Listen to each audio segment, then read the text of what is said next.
ಪ್ರೀತಿಯ ವೀಕ್ಷಕರೇ, ನಿಮ್ಮೆಲ್ರಿಗೂ ನಮಸ್ಕಾರ. ನಾನು ಕೆಜೆ ಹಳ್ಳಿ ಸುರೇಶ್. ಬನ್ನಿ ಸ್ನೇಹಿತರೆ, ಎಲ್ಲ ಭಕ್ತಾದಿಗಳೇ ಬನ್ನಿ. ಮೋದಿ ಸಾಹೇಬರ ಈ ಅಚ್ಚೆ ದಿನದ ಪರಿಣಾಮವಾಗಿ, ಅಚ್ಚೆ ಅಲ್ಲ, ಈ ಕೊಚ್ಚೆ ದಿನವನ್ನ ಭಾರತಕ್ಕೆ ಕೊಟ್ಟಿರುವ ಪರಿಣಾಮವಾಗಿ ಎಲ್ಲ ತಟ್ಟೆ ಲೋಟ ನೀವೆಲ್ಲಿರಿದ್ರೆ ಅಲ್ಲೇ ಚಪ್ಪಾಳೆ ಏನಾದ್ರು ಬರ್ಕೊಳ್ಳಿ. ನಮ್ಮ ದೇಶವನ್ನ ಇನ್ನೂ ಯಾವ್ಯಾವ ರೀತಿಯ ನರಕವನ್ನು ತೋರಿಸ್ತಾರೋ ಗೊತ್ತಿಲ್ಲ. ಇನ್ನು ಭಕ್ತಾದಿಗಳು ಅವ್ರಿಗೆ ಈಗತ್ಲಾಗೆ ಮಾತಾಡಕ್ಕೂ ಆಗಲ್ಲ, ಇತ್ಲಾಗೆ ಸುಮ್ಮನಿರಕ್ಕೂ ಆಗಲ್ಲ. ಅಂತದೊಂದು ನೀರಿಳಿಯದ ಗಂಟಲೊಳಗಡೆ ಕಡುಬಂ ತುರುಕಿದಂತಾಯ್ತು ಅಂತಾರಲ್ಲ, ಹಂಗಾಗಿದೆ ಪಾಪ. ಅವರು ಇತ್ಲಾಗ ಸಮರ್ಥನೆ ಮಾಡ್ಕೊಳಕ್ಕೂ ಆಗ್ತಾ ಇಲ್ಲ, ಇತ್ಲಾಗ ಬಿಡಕ್ಕೂ ಆಗ್ತಾ ಇಲ್ಲ. ಮೋದಿ ಸಾಹೇಬರು ಏನು ಗಾಯದ ಮೇಲೆ ಬರೆ ಹೇಳ್ದಂಗೆ ಒಂದೊಂದೇ ಬರೆ ಹೇಳ್ತಿದ್ದಾರೆ ನೋಡಿ. ಈಗ ಏನು ಇಂಧನದ ಬರೆ ಕಳೆದ 10 ದಿನಗಳಲ್ಲಿ 4-5 ಬಾರಿ ಏರಿಕೆ ಮಾಡಿದ್ದಾರೆ. ಏನು ಪೆಟ್ರೋಲ್ ಮತ್ತು ಡೀಸೆಲ್ ಬೆಲೆಯ ಏರಿಕೆ. ಈಗ ನೋಡಿ, ಪೆಟ್ರೋಲ್ ದರ ಲೀಟರ್ಗೆ 2.61 ರೂಪಾಯಿ 61 ಪೈಸೆ, ಡೀಸೆಲ್ ದರ 2.71. ಹತ್ತತ್ರ ಕಳೆದ 10 ದಿನಗಳಲ್ಲಿ ಒಂದು 7 ರೂಪಾಯಿ ಜಾಸ್ತಿ ಮಾಡಿದ್ದಾರೆ. ಅಯ್ಯೋ 7 ರೂಪಾಯಿ ಏನ್ರಿ, ಅದೇನು ಜಾಸ್ತಿನಾ ದೇಶಕ್ಕೋಸ್ಕರ ಅಂತ ಅತಿ ಬುದ್ಧಿವಂತಿಕೆಯಿಂದ ನಾವು ಮಾತಾಡ್ಬೋದು ಸ್ನೇಹಿತರೆ. ಈ ಪೆಟ್ರೋಲ್ ಮತ್ತು ಡೀಸೆಲ್ ಇದಾವಲ್ಲ, ಈ ಕಚ್ಚಾ ತೈಲಗಳ ಬೆಲೆ ಏರಿಕೆ ಆದಾಗ ಇವಷ್ಟೇ ಆಗಲ್ಲ, ಅದು ಆಟೋಮೆಟಿಕ್ ಆಗಿ ಅವು ಬೇರೆ ನಮಗೆ ಅಗತ್ಯವಾಗಿರುವ ವಸ್ತುಗಳ ಮೇಲೆ ಪರಿಣಾಮ ಬೀರಿ ಅವುಗಳ ಬೆಲೆಯೂ ಏರಿಕೆ ಆಗತ್ತೆ. ದಿನಸಿ, ತರಕಾರಿ, ಆಮೇಲೆ ಬೇರೆ ಬೇರೆ ವಸ್ತುಗಳು.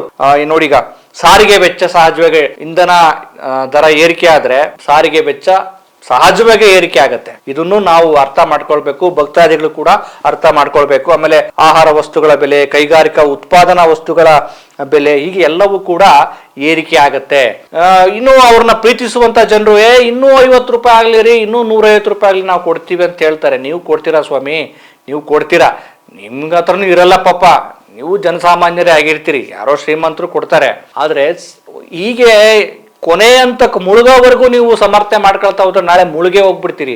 ಅವ್ರನ್ನ ಸಮರ್ಥನೆ ಮಾಡ್ಕೊಳಕ್ ನೀವೇ ಇರಲ್ಲ. ಅಂದ್ರೆ ಆ ಮಟ್ಟಕ್ಕೆ ಜನರನ್ನ ಪಾತಾಳಕ್ಕೆ ಕರ್ಕೊಂಡು ಹೋಗ್ತಿದ್ದಾರೆ ನಮ್ಮ ಮೋದಿ ಸಾಹೇಬ್ರು. ಈಗ ನೋಡಿ, ನನಗೆ ಹೆಂಗೆ ಅಲ್ಲಿ ಸಾಹೇಬ್ರು ಹೊರಗಡೆ ವಿದೇಶ ಮಾಡ್ತಾ ಮೆಲೋಡಿ ಕೊಡ್ತಾರೆ, ಇಲ್ಲಿ ನಮ್ಮ ದೇಶದ ಜನರಿಗೆ ಸಗಣಿ ಕೊಡ್ತಾ ಇದ್ದಾರೆ.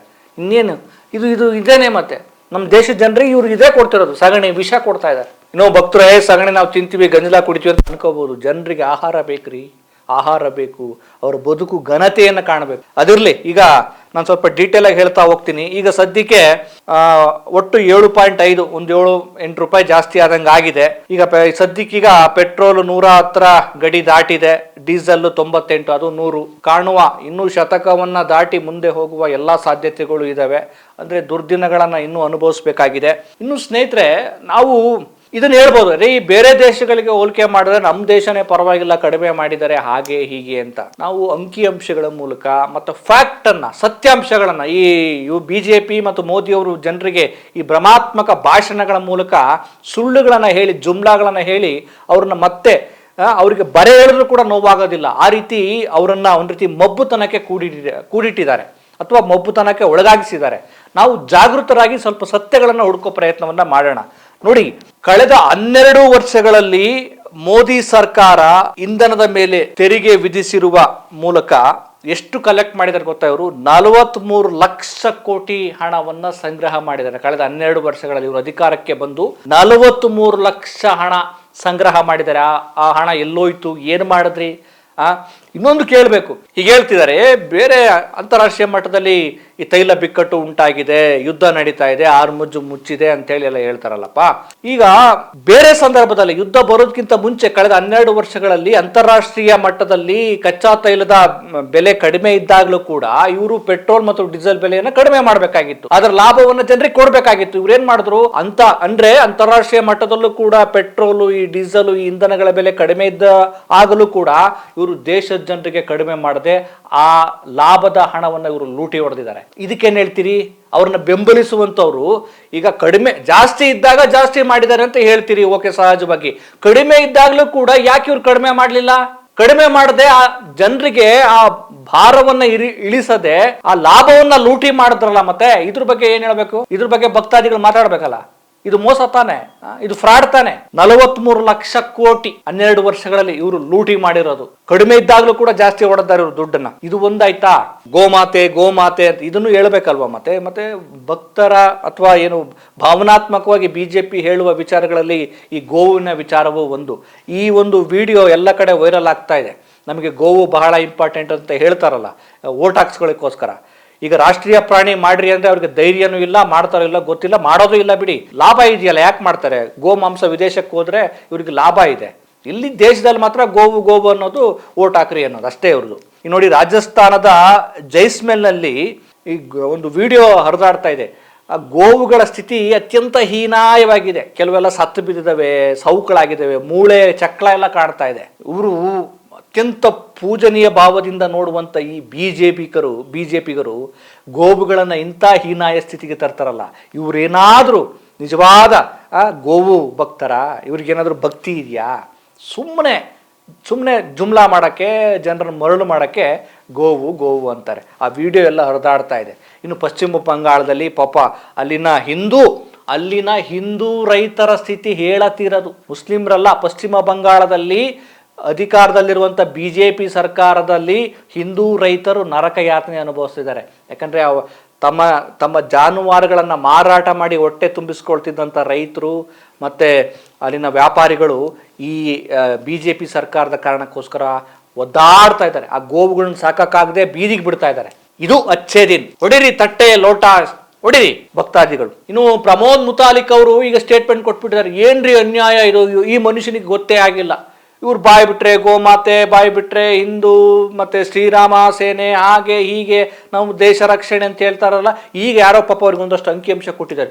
ಏನ್ರಿ ಅನ್ಯಾಯ, ವರ್ಷಕ್ಕೆ 50,000 ಕೋಟಿ ಇವರು ಆಗುವಷ್ಟು ಗೋಮಾಂಸವನ್ನು ರಫ್ತು ಮಾಡ್ತಾರಲ್ಲ, ಏನಿದು? ನಾವು ಒಂದು ಕಡೆ ಗೋಮಾತೆ ಅಂತೇಳಿ ನಾವು ದೇಶದಾದ್ಯಂತ ಮಾತಾಡ್ತಾ ಇದ್ದೀವಿ, ಇವ್ರು ನೋಡಿದ್ರೆ ಗೋಮಾಂಸವನ್ನೇ ರಫ್ತು ಮಾಡ್ತಾ ಇದಾರಲ್ಲ, ನನಗೆ ಗೊತ್ತೇ ಇರಲಿಲ್ಲ ಅಂತೇಳಿ ಪ್ರಮೋದ್ ಮುತಾಲಿಕ್ ಅವರು ಆಶ್ಚರ್ಯ ವ್ಯಕ್ತಪಡಿಸಿದ್ದಾರೆ. ಇವರು ನೋಡಿ ನಗಬೇಕು, ಅಳಬೇಕು, ಒಂದೂ ಗೊತ್ತಾಗ್ತಾ ಇಲ್ಲ. ನೋಡಿ, ನಿಮ್ಮ ಮಾತೆಯನ್ನು ವಿದೇಶಕ್ಕೆ ಕಳಿಸಿ ಇವರು ಲೂಟಿ ಮಾಡ್ತಾ ಇದ್ದಾರೆ, ಫ್ರಾಡ್ ಮಾಡ್ತಾ ಇದ್ದಾರೆ, ಜನರಿಗೆ ಪಂಗನಾಮ ಇಡ್ತಾ ಇದ್ದಾರೆ. ಸ್ನೇಹಿತರೆ, ಅದಾಯಿತು. ಈಗ ನೀವು ನರೇಂದ್ರ ಮೋದಿಯನ್ನು ಈ ಟ್ರಂಪ್ ಅವನು ಅವಿವೇಕಿ, ಹುಚ್ಚ. ಇವ್ರಿಗೆ ನೀವೇನು ಹೇಳ್ತೀರೋ ಗೊತ್ತಿಲ್ಲ, ಅವ್ರ ಫ್ರೆಂಡಿಗೆ ನೀವೇನು ಬಿರುದು ಕೊಡ್ತೀರೋ ಕೊಟ್ಕೊಳ್ಳಿ. ಅವನು ನರೇಂದ್ರ ಮೋದಿ ಅವ್ರ ಫ್ಯಾನ್ ಅಂತ ಹೇಳ್ಬಿಟ್ಟೆ, ನಾನು ಅವರ ಅಭಿಮಾನಿ ಅಂತ ಹೇಳಿದ್ದೇನೆ. ನೋಡಿ, ಟ್ರಂಪ್ ಸುಮ್ಮನೆ ಹೊಗಳಲ್ಲ. ಅವನು ವ್ಯಾಪಾರಿ, ಬಿಸ್ನೆಸ್ ಮಾಡೋನು. ಅವನು ನೋಡ್ರಿ ನಮ್ಮ ದೇಶದ ಪ್ರಧಾನಿನೇ ಟ್ರಂಪ್ ಹೊಗಳಿದ್ದಾನೆ ಹೆಂಗೆ ಅಂತೇಳಿ ಇವರೆಲ್ಲ ಅವ್ರನ್ನ ಬೆಂಬಲಿಸೋರೆಲ್ಲ ಏನು ಚಪ್ಪಾಳೆ ಹೊಡೆದಿದ್ದು, ತಟ್ಟೆ ಹೊಡ್ಕೊಂಡಿದ್ದು. ಸ್ವಾಮಿ, ಅವನು ಯಾಕೆ ಹೊಗಳಿದ್ದಾನೆ ಗೊತ್ತಾ?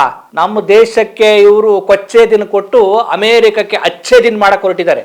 ಏನು ಅಂತ ಹೇಳ್ತೀನಿ ನೋಡಿ. ಭಾರತ ಅಮೇರಿಕಾದಿಂದ $500 ಬಿಲಿಯನ್ ವಸ್ತುಗಳನ್ನು ಮುಂದಿನ 5 ವರ್ಷಗಳಲ್ಲಿ ಖರೀದಿ ಮಾಡ್ತೇವೆ ಅಂತೇಳಿ ಒಪ್ಪಂದ ಮಾಡಿಕೊಳ್ಳಲಾಗಿದೆ.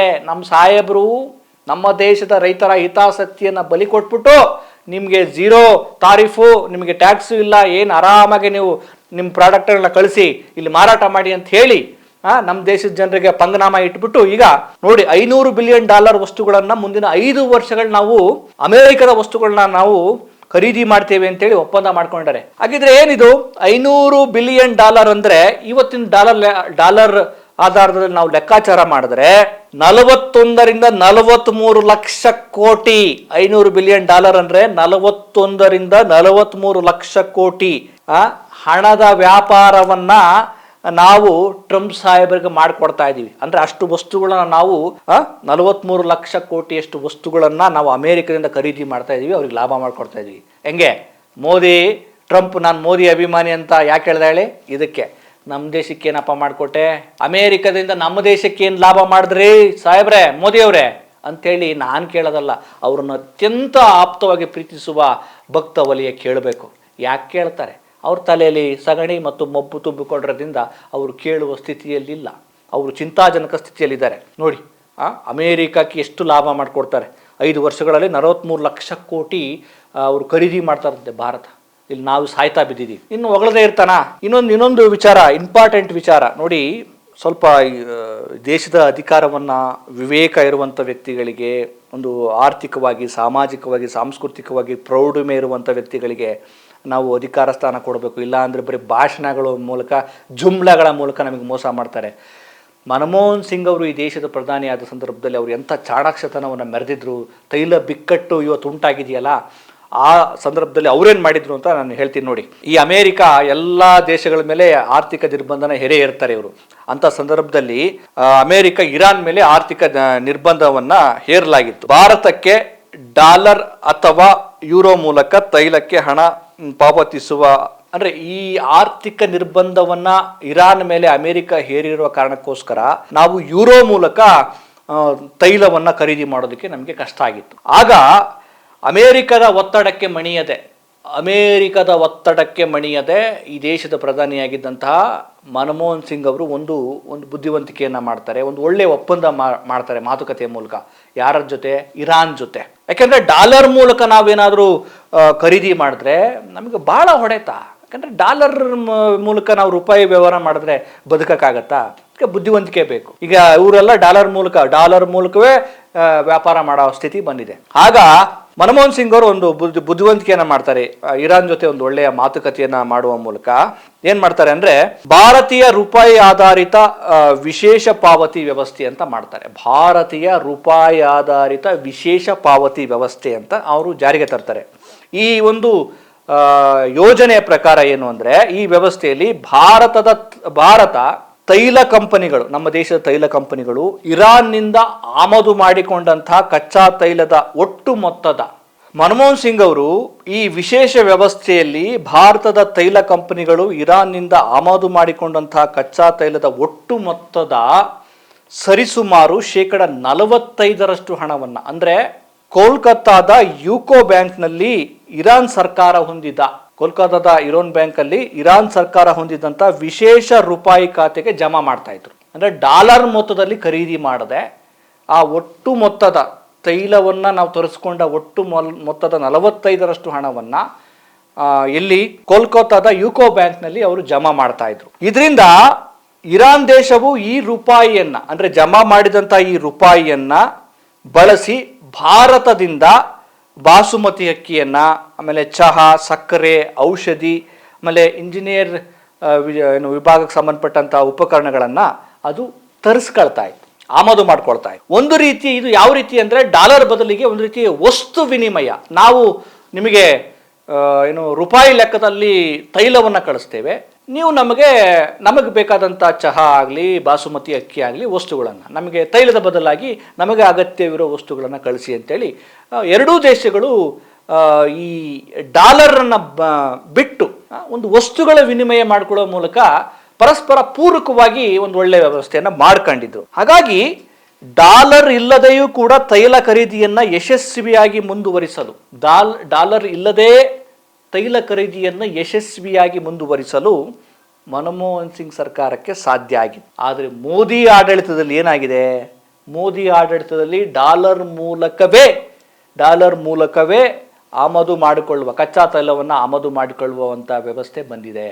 ಈಗ ಕಚ್ಚಾ ತೈಲದ ಆಮದು ವೆಚ್ಚವೂ ಕೂಡ ಜಾಸ್ತಿ ಆಗಿದೆ. ಕಾರಣ ಸರಿಯಾದ ರಾಜತಾಂತ್ರಿಕ ಒಂದು ವಿದೇಶಾಂಗ ನೀತಿ ಇಲ್ಲದೆ ಇರ್ಬೋದು, ಮತ್ತು ಅಗತ್ಯವಿರುವ ದೇಶಗಳೊಂದಿಗೆ, ಅಂದರೆ ನಮಗೆ ಯಾವ ದೇಶ ಅನಿವಾರ್ಯ ಅನ್ನೋದನ್ನು ಅರ್ಥ ಮಾಡ್ಕೊಳ್ಳದೆ ಆ ದೇಶದೊಂದಿಗೆ ಒಂದು ಒಳ್ಳೆಯ ಬಾಂಧವ್ಯವನ್ನು ಇಟ್ಟುಕೊಳ್ಳದೇ ಇರುವುದು ಕೂಡ ಇದರ ವೈಫಲ್ಯವನ್ನು ಸೂಚಿಸುತ್ತೆ. ನೋಡಿ, ಮನಮೋಹನ್ ಸಿಂಗ್ ಅವರು ಎಷ್ಟು ಚೆನ್ನಾಗಿ ಡಾಲರ್ನ ಬಿಟ್ಟು ಅಮೆರಿಕದ ಆರ್ಥಿಕ ನಿರ್ಬಂಧನೆಯ ಹೊರತಾಗಿಯೂ ಕೂಡ ಎಂಥ ಒಂದು ಚಾಣಾಕ್ಷತನವನ್ನು ಮೆರೆದಿದ್ರು. ಈಗ ಕಚ್ಚಾ ತೈಲಕ್ಕಾಗಿ ಭಾರತವು ಸುಮಾರು $134 ಬಿಲಿಯನ್ ಖರ್ಚು ಮಾಡ್ತಾ ಇದೆ, ಅತಿ ಹೆಚ್ಚು. ಸೊ ಇದರಿಂದ ಏನಾಗ್ತಾ ಇದೆ, ಸಹಜವಾಗಿಯೇ ಈ ಅಂತಾರಾಷ್ಟ್ರೀಯ ಮಟ್ಟದಲ್ಲಿ ಡಾಲರ್ ಮತ್ತು ಈ ರೂಪಾಯಿ ಮೌಲ್ಯದ ವಿನಿಮಯ ಇದೆಯಲ್ಲ, ಅದು ಹೆಚ್ಚಾಗ್ತಿರೋದ್ರಿಂದ ಸಹಜವಾಗಿಯೇ ಅದರ ಹೊರೆಯನ್ನ ನಮ್ಮ ದೇಶದ ಜನರ ಮೇಲೆ ಹೇರಿಕೆ ಮಾಡ್ತಾ ಇದ್ದಾರೆ. ನೋಡಿ ಸ್ನೇಹಿತರೆ, ಯಾವ ರೀತಿಯಾಗಿ ನಮ್ಮ ದೇಶದ ಜನರಿಗೆ ಇವರು ಮೋಸ ಮಾಡ್ತಾ ಇದ್ದಾರೆ. ಒಂದು ಕಡೆ ಹೇಳ್ತಾರೆ ಎಲ್ಲ ಕಡೆ ಜಾಸ್ತಿ ಆಗ್ತಾ ಇದೆ, ಬಿಕ್ಕಟ್ಟು ಉಂಟಾಗಿದೆ, ನಾವೇನು ಮಾಡೋಕ್ಕಾಗಲ್ಲ, ಹಾಗಾಗಿ ಮಾಡ್ತಾ ಇದ್ದೀವಿ ಅಂತ ಹೇಳ್ತಾರೆ. ನಿಜವಾಗಿಯೂ ಬಿಕ್ಕಟ್ಟು ಉಂಟಾಗಿದೆಯಾ? ಬಿಕ್ಕಟ್ಟು ಉಂಟಾಗಿದ್ರೆ ಅದಕ್ಕೆ ಆಗದಂತೆ ಮುನ್ನೆಚ್ಚರಿಕೆಯನ್ನು ಏನು ಮಾಡ್ಕೋಬೇಕಾಗಿತ್ತು? ಆಮೇಲೆ ಡಾಲರ್ ಬದಲಿಗೆ ನಾವು ಡಾಲರ್ ಎದುರಿಗೆ ನಮ್ಮ ರೂಪಾಯಿ ಮೌಲ್ಯವನ್ನು ಇಟ್ಟುಕೊಂಡು ವಿದೇಶ ವಿನಿಮಯ ಮಾಡಿದ್ರೆ ನಾವು ಬದುಕಕ್ಕಾಗ್ತಿತ್ತಾ? ಮನಮೋಹನ್ ಸಿಂಗ್ ಅವರು ಮಾಡಿದಂಥ ಒಂದು ಚಾಣಾಕ್ಷತನ ಮತ್ತು ಬುದ್ಧಿವಂತಿಕೆ ಯಾವ ರೀತಿ ಇತ್ತು? ಆಯ್ತು, ಈಗ ಓಕೆಪ್ಪ, ಈಗೇನೋ ಓಕೆ ಅಂತ ಒಪ್ಕೊಳ್ಳೋಣ. ಕಡಿಮೆ ಇದ್ದಾಗಲೂ ಕೂಡ ನಮ್ಗೆ ಯಾಕೆ ನೀವು ಕಡಿಮೆ ಮಾಡಲಿಲ್ಲ? ದೇಶದ ಜನರಿಗೆ ಏನೋ ಒಂದು ಏನು ತೈಲ ಬಿಕ್ಕಟ್ಟು ಉಂಟಾಗೋದಕ್ಕಿಂತ ಮುಂಚೆ ಅಂತಾರಾಷ್ಟ್ರೀಯ ಕಚ್ಚಾ ತೈಲದ ಬೆಲೆ ಒಂದು ಪೆಟ್ರೋಲ್ ಡೀಸೆಲ್ 66-67 ರೂಪಾಯಿ ಇದ್ದಾಗ ನೀವು ಅದನ್ನು ಕಡಿಮೆ ಮಾಡಬೇಕಿತ್ತಲ್ಲ, ಆವಾಗಲೂ ಮಾಡಲಿಲ್ಲ. 12 ವರ್ಷಗಳಲ್ಲಿ ಸುಮಾರು 1,00,000 ಕೋಟಿಯಷ್ಟು ನೀವು ತೆರಿಗೆ ಸಂಗ್ರಹವನ್ನು ಕಲೆಕ್ಟ್ ಮಾಡಿದೆ. ಒಟ್ಟಾರೆಯಾಗಿ ದೇಶದ ಜನರಿಗೆ ನೀವು ಎಲ್ಲ ರೀತಿಯಲ್ಲೂ ಕೂಡ ಮೋಸ ಮಾಡ್ತಾ ಇದ್ದೀರಾ. ಆದರೆ ಜನರಿಗೆ ಅರ್ಥ ಆಗ್ತಾ ಇಲ್ಲ, ಬೇರೆ ದೇಶಗಳಲ್ಲಿ ಹಂಗಿದೆ, ಯಾಕೆಂದರೆ ಅವರು ಈ ರೀತಿ ತಳಮಟ್ಟದಲ್ಲಿ ತಲಸ್ಪರ್ಶಿಯಾಗಿ ಅಧ್ಯಯನ ಮಾಡ್ತಾ ಇಲ್ಲ. ಆ ಕಾರಣಕ್ಕೋಸ್ಕರ ಜನರಿಗೆ ಈ ಮೊಬ್ಬುತನ ಹೋಗ್ತಾ ಇಲ್ಲ. ಆ ಮೊಬ್ಬುತನ ಹೋಗದೇ ಇರುವ ಕಾರಣ ಆ ಮೊಬ್ಬುತನಕ್ಕೆ ಒಳಗಾಗಿರುವಂಥ ಎಲ್ಲ ಮೊಬ್ಬು ಜನರು ಇವರನ್ನು ಹೊಗಳ್ತಾ ಕೂರ್ತಾ ಇದ್ದಾರೆ. ಅಲ್ಲಿ ಮೆಲೋಡಿ ಸಿಗ್ತಾ ಇದೆ, ಇಲ್ಲಿ ಭಕ್ತರಿಗೆ ಏನೇನು ಸಿಗ್ತಾ ಇದೆಯೋ, ಏನೇನು ಕೊಡ್ತಾ ಇದ್ದಾರೋ ಗೊತ್ತಿಲ್ಲ. ಇನ್ನೂ ಅಪಾಯ ದಿನಗಳನ್ನ ನಾವು ಎದುರಿಸಬೇಕಾಗಿದೆ. ಮತ್ತೊಂದು ವಿಚಾರದೊಂದಿಗೆ ನಿಮ್ಮನ್ನು ಭೇಟಿ ಮಾಡ್ತೇನೆ.